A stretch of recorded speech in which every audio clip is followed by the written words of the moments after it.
بہت عرصے کا ذکر ہے کہ ایک بادشاہ تھا جس کے 7 بیٹے تھے۔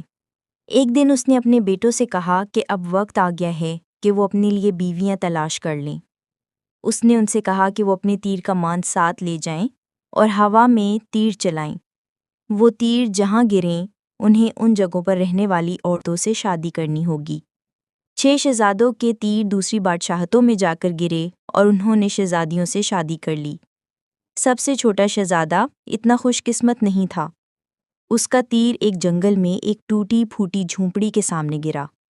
اس جھونپڑی میں ایک بوڑھی رہتی تھی۔ شہزادے نے بوڑھی عورت سے پوچھا کہ آپ کی کوئی بیٹی ہے؟ اس نے کہا کہ اس کی کوئی بیٹی نہیں ہے۔ اس نے کہا اس کے پاس ایک بندریا ہے جو اس کے ساتھ رہتی ہے۔ شہزادے کو بڑی مایوسی ہوئی لیکن اس نے بندریا سے شادی کر لی۔ کچھ عرصے کے بعد بادشاہ نے محسوس کیا کہ اس کا آخری وقت آن پہنچا ہے۔ ایک جانشین ہونا چاہیے۔ اس نے اس مقصد کے لیے 3 امتحانوں کا منصوبہ بنایا اور کہا کہ جو بھی ان امتحانوں میں پورا اترے گا وہی بادشاہ بن جائے گا۔ پہلے امتحان کے لیے بادشاہ نے یہ مطالبہ کیا کہ شہزادی کے ہاتھ سے بنا ہوا خوبصورت کپڑا پیش کرے۔ یہ کپڑا اس قسم کا ہونا چاہیے کہ جو پہلے کبھی کسی نے نہ دیکھا ہو۔ 7واں شہزادہ اس قدر پریشان تھا کہ وہ پلنگ پر لیٹ کر چیخنے لگا۔ اس کی بیوی بندریا نے اس سے پوچھا کہ مسئلہ کیا ہے؟ اس نے چلا کر کہا، مجھے اکیلا چھوڑ دو، تم بیکار اور بدصورت چیز ہو، تمہاری وجہ سے میں کبھی بادشاہ نہیں بنوں گا۔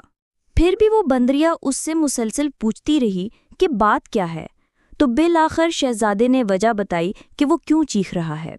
بندریا نے اس سے کہا کہ فکر کرنے کی کوئی ضرورت نہیں ہے، وہ اس مسئلے سے نمٹ لے گی۔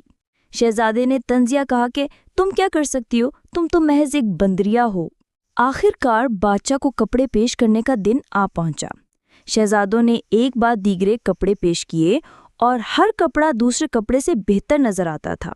آخری لمحے پر بندریا آئی اور اپنے کپڑے پیش کیے۔ وہ تمام کپڑوں میں سب سے زیادہ خوبصورت تھے۔ وہ خالص ریشم سے بنے ہوئے تھے اور ان پر بیش قیمت جواہرات دمکے ہوئے تھے۔ سب سے چھوٹا شہزادہ ہکا بکا رہ گیا۔ بادشاہ نے بندریا کے بنائے ہوئے کپڑوں کو سب سے اچھے کپڑے قرار دیا۔ اس کے بعد بادشاہ نے دوسرا امتحان پیش کیا۔ اس نے کہا کہ ایک دعوت کا انتظام کرو، میں تمہارے گھروں میں آؤں گا، کھانا کھا کر دیکھوں گا کہ کس گھر نے سب سے اچھا کھانا پکایا ہے۔ سب سے چھوٹا شہزادہ اپنے پلنگ پر جا کر لیٹ گیا اور چیخنے لگا۔ اس کی بیوی پوچھتی رہی کہ کیا بات ہے، اور بالآخر اس نے بتایا کہ دوسرا امتحان کیا ہے۔ اس نے کہا کہ جاؤ آرام کرو، اس دعوت کا انتظام مجھ پر چھوڑ دو۔ شہزادہ سخت تعجب میں تھا اور سوچ رہا تھا کہ آخر بندریا کس طرح اس امتحان سے گزرے گی۔ وہ جھوٹ موٹ سوتا ہوا بن کر لیٹ گیا اور جب اس نے سوچا کہ اب کافی وقت گزر چکا ہے، وہ اٹھا اور یہ دیکھنے گیا کہ اس کی بیوی کیا کر رہی ہے۔ وہ دیکھ کر حیران رہ گیا کہ اس کی بیوی نے بندریا کی کھال اتار رکھی تھی جو وہ عام طور پر پہنے رہتی تھی۔ وہ ایک انتہائی خوبصورت پری تھی، اتنی خوبصورت کہ وہ اس کا تصور بھی نہیں کر سکتا تھا۔ اس نے دیکھا کہ وہ پریشان ہے اور پریوں کو بلا رہی ہے اور ان سب نے مل کر دعوت کی تیاری شروع کر دی۔ جب شہزادے نے یہ دیکھا کہ وہ پری کتنی خوبصورت ہے، اس نے بندریا کی کھال جلانے کا فیصلہ کیا۔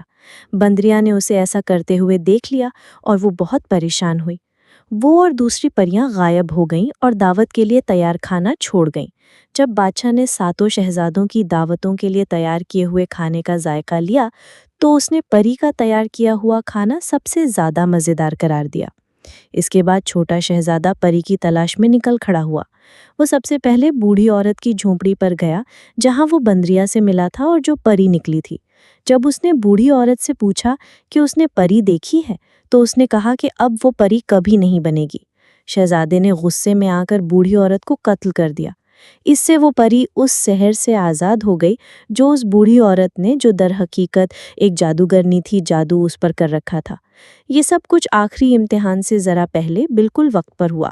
بادشاہ نے اعلان کیا تھا کہ سب شہزادے اپنی بیویوں کو اس کے سامنے لائیں تاکہ وہ یہ انتخاب کر سکے کہ ان میں سب سے زیادہ خوبصورت کون ہے۔ اس پری کو خوبصورت ترین قرار دیا گیا اور سب سے چھوٹا شہزادہ بادشاہ کا جانشین نامزد کیا گیا۔